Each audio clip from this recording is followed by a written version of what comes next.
এটা বাগিচাৰ নক্সা কৰোঁতাই চিত্ৰত দেখুওৱা ধৰণে আয়তাকাৰ গাহনি এখনৰ পৰিকল্পনা কৰিছে যাৰ চাৰিওফালে এটা খোজকাঢ়ি যোৱা পথেৰে আগৰি থাকিব। ঘাঁহনি ধৰা আৰু খোজকঢ়া পথটোৰ মুঠ কালি 360 বৰ্গমিটাৰ। ঘাঁহনি ধৰাৰ চাৰিওফালে খোজকঢ়া পথটোৰ বহল একে। ঘাঁহনি ধৰাৰ জোখ 12 × 12 মিটাৰ × 10 মিটাৰ। ঠিক আছে, কি কৈছে এটা কি ঘাঁহনি ধৰা বনাব খুজিছে। ঠিক আছে, বাগিচা বনাব, ঘাঁহনি ধৰা বাগিচা। সেই বাগিচাত কি কৰিছে চাৰিওফালে এটা কি কৰিছে খোজকাঢ়ি যোৱা পথ বনাইছে। ঠিক আছে, তো এনেকুৱা ধৰণৰ তাৰমানে চিত্ৰটো দিয়া আছে, তোমালোকৰ চোৱা চিত্ৰটো দিয়া আছে এইটো। ঠিক আছে, এই ভিতৰটো কি ঘাঁহনি ধৰা। ঠিক আছে, গোটেইখিনি তাতে ফুলৰ বাগিচা আৰু ঘাঁহনি আছে। ঠিক আছে, এতিয়া চোৱা ইয়াৰ চাৰিওফালে কি এইখিনি হ'ল কি খোজকাঢ়ি যোৱা পথ। ঠিক আছে, এইখিনি কি খোজকাঢ়ি যোৱা পথ। তো এতিয়া চোৱা এই গোটেইখিনি মিলি দুটা আয়ত হৈছে, এটা ভিতৰত বাগিচাৰ আয়ত আৰু এটা খোজকাঢ়ি যোৱা পথ, সেইটো এটা আয়ত হয় নাই। এতিয়া কথাটো হ'ল চোৱা আমাক কি কৈছে এই ভিতৰত যিখিনি ঘাঁহনি ধৰা আছে নহয় সেইখিনিৰ দৈৰ্ঘ্য আৰু প্ৰস্থ দিয়া আছে। তো দৈৰ্ঘ্য কিমান দিয়া আছে 12 মিটাৰ দিয়া আছে। কিমান দিয়া আছে 12 মিটাৰ, আৰু প্ৰস্থ কিমান দিয়া আছে 10 মিটাৰ। ঠিক আছে, আৰু আমাক কি কৈছে চোৱা যে খোজকঢ়া পথটোৰ বহল x মিটাৰ। ঠিক আছে, ধৰি ঘাঁহনি ধৰা আৰু খোজকাঢ়ি যোৱা পথটোৰ মুঠ কালি প্ৰতিনিধিত্ব কৰা এটা দ্বিঘাত সমীকৰণ গঠন কৰা। ঠিক আছে, মুঠ কালি প্ৰতিনিধিত্ব কৰা এটা দ্বিঘাত সমীকৰণ গঠন কৰিব দিছে। তো একেবাৰে ইজি কুৱেশ্যন, অলপ মনোযোগ দিয়া ভালদৰে। চোৱা আমি কি লিখিব পাৰিম চোৱাচোন। ইয়াতে কি কৈছে যিটো ঘাঁহনি ধৰা আছে তাৰ দৈৰ্ঘ্য দি আছে 12 মিটাৰ আৰু খোজকাঢ়ি যোৱা পথৰ বহল কিমান x মিটাৰ। তো আমি ইয়াতে লিখিব পাৰোঁ নহয়, ইয়াৰ পৰা ইয়ালৈ কিমান আছে x মিটাৰ দি আছে। এইটো যদি x মিটাৰ হয় সিফালেও কি হ'ব x মিটাৰে হ'ব হয় নাই। কিন্তু চোৱা 12ৰ লগত ইয়াতে এটা x যোগ হ'ব, এইফালে এটা x যোগ হ'ব নাই। 12ৰ লগত দুটা x যোগ হ'ব, অৰ্থাৎ যিটো দিশ ঠিক আছে ঘাঁহনি ধৰা আৰু খোজকাঢ়ি যোৱা পথৰ একেলগে দিশ কিমান হ'ব 12 + x + x, অৰ্থাৎ 12 + 2x। টোটেল কিমান হ'ব, টোটেল দিশ কিমান হ'ব 12 + 2x। ঠিক আছে, একদম ইয়াৰ পৰা ইয়ালৈকে বুজি পাইছে কথাটো। ঠিক একেদৰে চোৱা এতিয়া চোৱা তলত কিমান আছে এইখিনি আছে x। ঠিক আছে, ওপৰত তেনেহ'লে কি হ'ব এইখিনিও কি হ'ব x হ'ব, আৰু মাজৰখিনি কিমান দি আছে মাজৰখিনি দি আছে 10। তেনে চোৱা ইয়াৰ পৰা ইয়ালৈকে কিমান হ'ব গোটেইখিনি 10 + 2x হয় নাই, 10 + 2x। অৰ্থাৎ চোৱা দৈৰ্ঘ্য কিমান হ'ল, দৈৰ্ঘ্য হ'ল 12 + 2x আৰু প্ৰস্থ কিমান হ'ল 10 + 2x। তেনেহ'লে চোৱা আৰু গোটেইখিনি কালি কিমান দি আছে, কালি কিমান দি আছে 360 মিটাৰ স্কোৱাৰ, 360 মিটাৰ স্কোৱাৰ। তো আমি কালিৰ সূত্ৰ কি জানো দিক পূৰণ প্ৰস্থ, অৰ্থাৎ দৈৰ্ঘ্য পূৰণ প্ৰস্থ, এই দুটা পূৰণ কৰি দিলে আমি কিমান পাম 360 পাই যাম। আমাৰ ইকুৱেশ্যনটো হৈ গ'ল, বুজি পাইছা। তো এইখিনি আমি লিখিম এতিয়া। প্ৰথম এনচাৰ কি লিখিম দিয়া আছে। ঠিক আছে, দিয়া আছে কি দিয়া আছে ঘাঁহনি ধৰাৰ জোখ, ঘাঁহনি ধৰাৰ জোখ কিমান 12 মিটাৰ × 10 মিটাৰ। ঠিক আছে, নেক্সট কি দিয়া আছে মুঠ কালি, মুঠ কালি কিমান দিয়া আছে 360 মিটাৰ স্কোৱাৰ। ঠিক আছে, এতিয়া চোৱা দিক কিমান হ'ব মুঠ কালি ইমান দিছে। তো আমি কালিৰ সূত্ৰত কি লিখিব পাৰিম চোৱাচোন, কালিত কি লিখিব পাৰিম এতিয়া 1 নম্বৰ দিলাও। ঠিক আছে, এতিয়া 1 নম্বৰ দিলাও, আমি 1 নম্বৰটো আমি লিখিম এনেকৈ 1 নম্বৰ। ঠিক আছে, কি লিখিম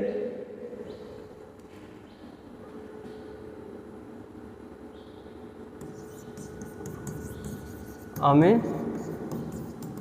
জানো কি জানো কি জানো আয়তৰ কালি কি দিক পূৰণ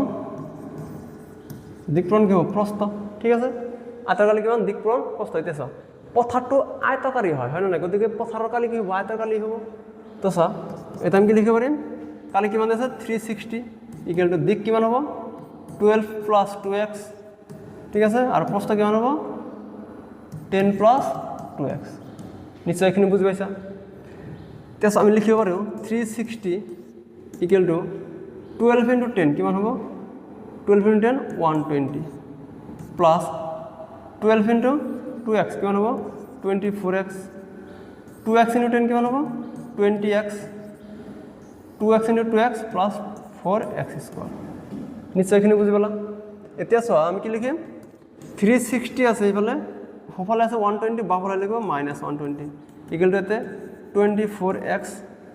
প্লাস সরি 24x আর 20x যদি আমি প্লাস করে দিই একেলগে লিখিম আমি ঠিক আছে তো কিমান পাওঁ চোৱাচোন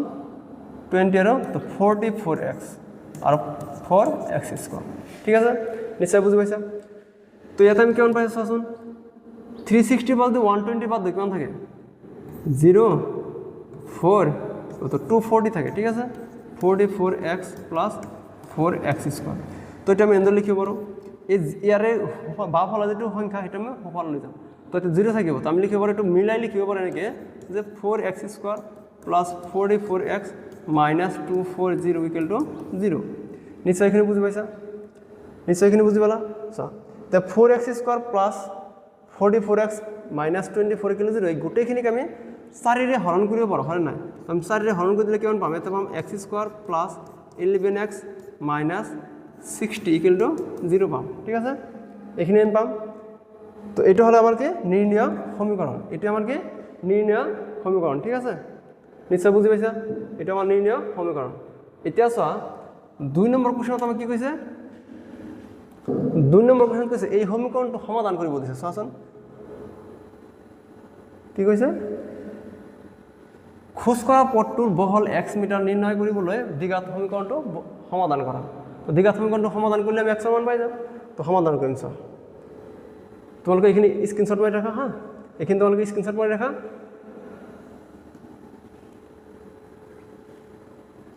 সো এটা 2 নম্বৰ কোশ্চেন আমি आंसर কৰিম চোৱাচোন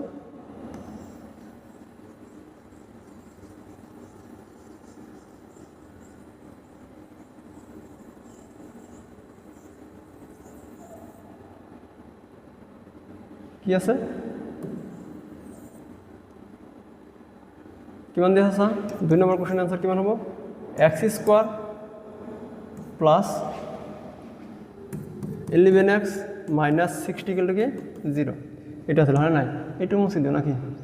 এটু মুছে দিয়া একদম পুরো করো তাম কি লিখিম x স্কয়ার মাইনাস নয় plus 11x minus 60 equal to কিমান হ'ব 0 তো এটা আমি সমাধান করব চোৱাচোন কিমান হয় এনেকুৱা দুটা সংখ্যা যে দুটা সংখ্যা পূৰণ কৰিলে 60 পাম আৰু মাইনাস কৰিলে 11 পাম এনেকুৱা দুটা সংখ্যা যে দুটা সংখ্যা পূৰণ কৰিলে আমি 60 পাম আৰু মাইনাস কৰিলে কিমান পাম 11 পাম তো সংখ্যা দুটা কি হ'ব পাৰে চোৱাচোন সংখ্যা দুটা কি হ'ব পাৰে চিন্তা কৰাচোন চাও তাম কি লিখিম 60 ক ভাঙি দিম ঠিক আছে তো 60 ক যদি আমি ভাঙি দিম কিমান হ'ব 2 * 30 আৰু 2 * 15 ঠিক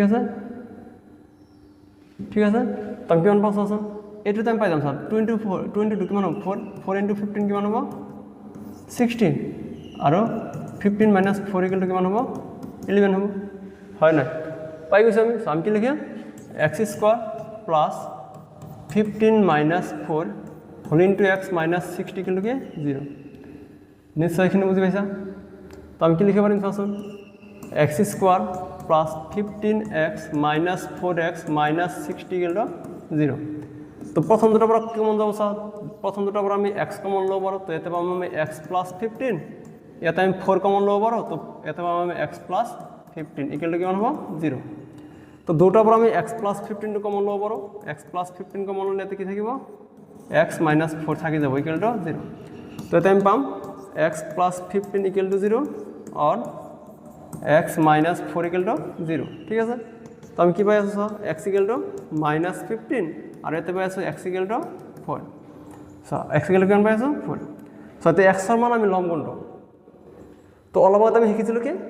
যে দৈর্ঘ্য কেতিয়াও বা দূরত্ব কেতিয়াও মাইনাস হ'ব নোৱাৰে অৰ্থাৎ ঋণাত্মক হ'ব নোৱাৰে তো এটা আমি নিলিখো ঠিক আছে ই সম্ভৱ নহয় ঠিক আছে তেনে আমাৰ দৈৰ্ঘ্য কিমান হ'ব x ইকুয়াল টু 4 মিটাৰ তো আমি লিখিম কি এটাকে নিৰ্ণয় পথটোৰ বহল কিমান হ'ব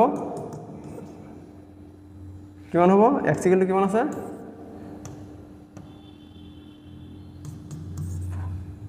4 মিটাৰ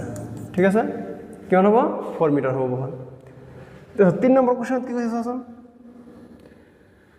3 নম্বৰ কোৱেশ্চনত কৈছে যদি প্ৰতি বৰ্গ মিটাৰত 50 টকা হাৰত খোজ কৰা পথটোত পকীকৰণ কৰাৰ মুঠ খৰচ 12,000 টকা হয় তেন্তে খোজ কৰা পথটোৰ কালি নিৰ্ণয় কৰা চা 1 বৰ্গ মিটাৰত কিমান আছে 50 টকা 1 বৰ্গ মিটাৰত কিমান আছে 50 টকা মুঠ টকা কিমান আছে 12,000 টকা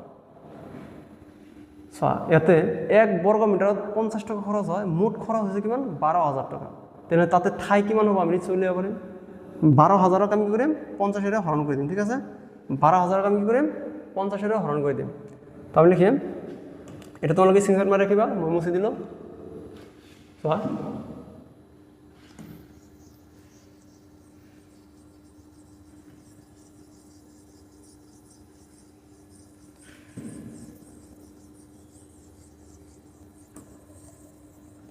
আমি কি লিখিম দিয়া আছে